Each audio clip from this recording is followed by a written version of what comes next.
Notre planète, la Terre, se distingue par la présence de la vie, qui est très diversifiée. Et cette diversité des êtres vivants est intimement liée à la diversité des milieux où prolifère la vie dans cette planète. Ainsi, en aspirant à étudier la vie dans tous ses aspects, on doit aussi étudier les caractéristiques des sites dont regorge notre monde, et ce, par le biais de la géologie, ou les géosciences, ou les sciences de la Terre, puisqu'ils englobent plusieurs domaines scientifiques qui s'entremêlent inéluctablement avec les sciences de la vie. En tant qu'élève du collège, vous avez acquis certaines notions fondamentales liées à la géologie, mais force de constater, et ce par expérience, que les leçons des sciences de la Terre rebutent les élèves, et ceci est dû aux difficultés qu'ils ont à apprendre et à répondre aux exercices. Ce qui amène à entretenir une réputation de leçons impossibles à acquérir, voire même le délaissement par les apprenants de toutes les unités liées à ce domaine. Pour y remédier, nous allons nous focaliser sur certaines notions qui rebutent les jeunes, pas à pas, tout en rappelant certaines définitions essentielles. On va commencer avec cette première vidéo où on va faire un rappel des notions fondamentales vues dans le cursus du collège, ainsi qu'une brève présentation des leçons liées au cursus du secondaire qualifiant. Étant donné l'agencement un peu équivoque des chapitres et des notions scientifiques liées à la géologie, surtout au lycée, je tiens à signaler que je vais simplifier au maximum ces vidéos. Je ne vais pas rentrer dans les détails. Je laisse le soin à vos professeurs d'utiliser cette vidéo. Mon objectif principal étant n'est pas de rebuter les élèves, mais de les amener à avoir une meilleure compréhension sur le sujet. C'est parti!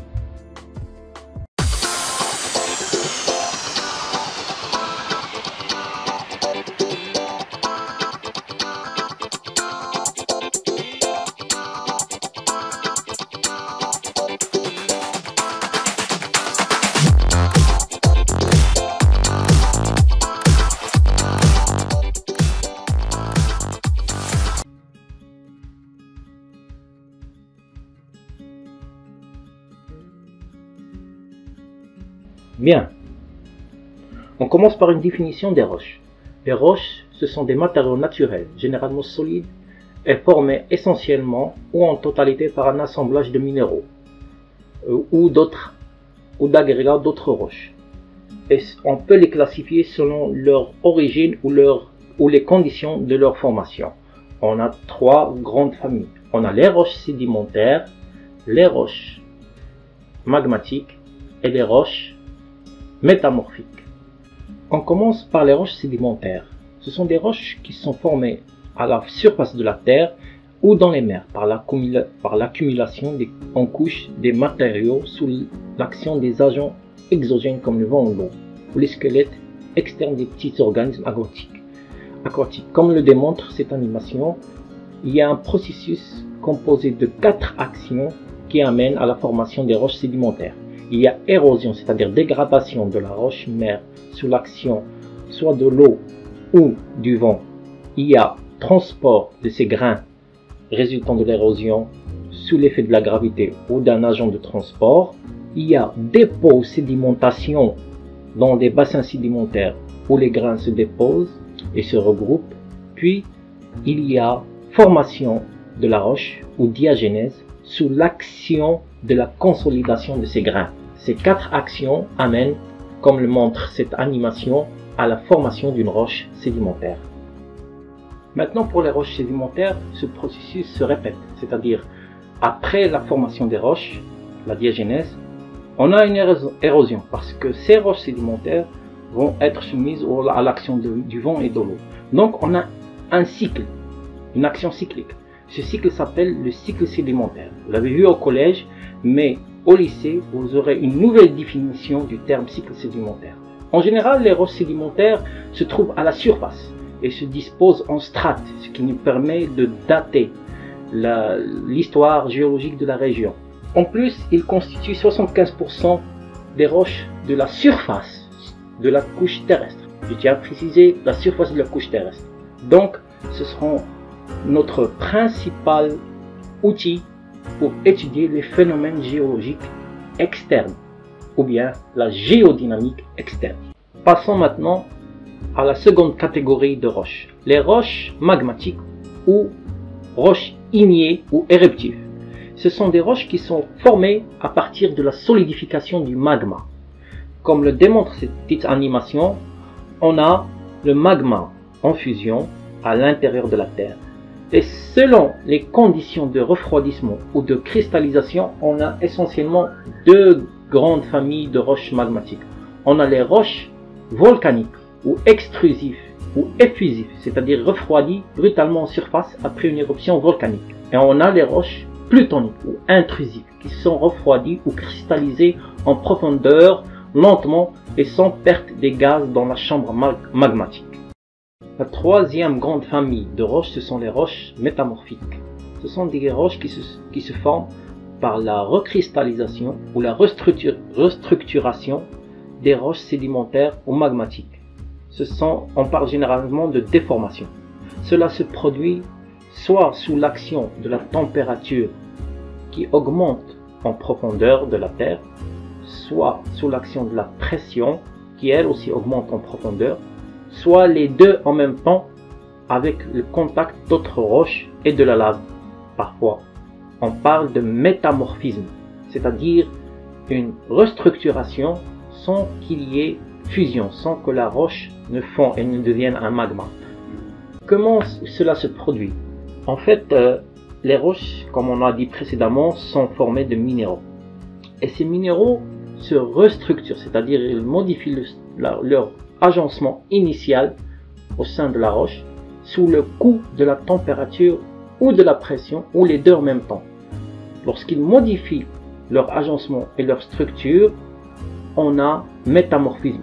On obtient une nouvelle roche sans qu'il y ait fusion. Attention, j'insiste, sans qu'il y ait fusion.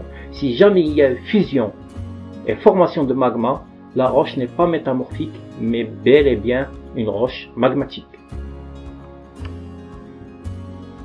Bon, la question se pose, quelles sont les applications possibles de cette classification?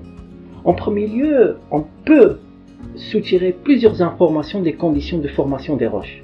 Par exemple, en étudiant les roches sédimentaires et les conditions de l'érosion et de transport et de sédimentation, on peut remonter le temps, c'est-à-dire à travers la situation finale, déterminer l'état initial, comment étaient les choses avant, dans les temps anciens.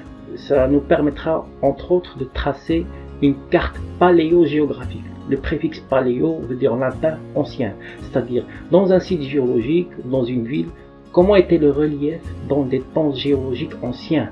D'ailleurs, comme vous voyez cette vidéo d'un pont en Chine, ça indique l'effet de l'érosion de l'eau sur les roches à travers les années. On a 25 ans, 15 ans, 50 ans. Ça nous indique l'importance d'étudier les roches sédimentaires et c'est ce qu'on va se focaliser dans l'unité 1 pour la première bac sciences expérimentales, c'est la géodynamique externe, c'est-à-dire comment les reliefs de la surface de la croûte terrestre sont modifiés par les processus sédimentaires qui ne sont pas liés à la sismicité ou au volcanisme.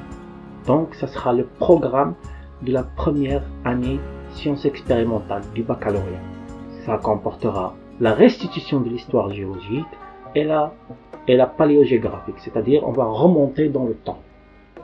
Dans un second temps, nous étudierons comment la formation d'une nouvelle roche à partir d'une roche préexistante, sans qu'il y ait fusion, sans qu'il y ait formation de magma, peut nous donner des informations sur la structure interne du globe dans un site géologique donné.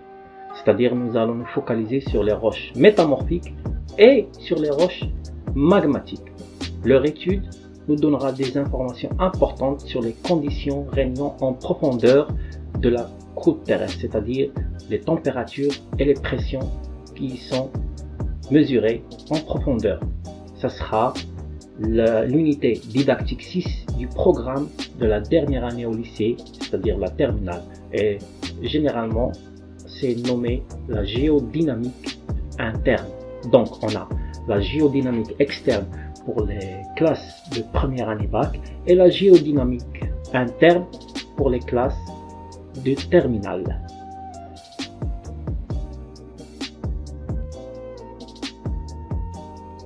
Ainsi se termine la première vidéo concernant la géologie. J'espère que ça vous sera utile. Si vous avez des questions, n'hésitez pas à me contacter par la boîte mail. Je vous donne rendez-vous la semaine prochaine pour commencer la vidéo concernant la carte paléogéographique. N'oubliez pas de vous abonner à la chaîne et de commenter. Au revoir.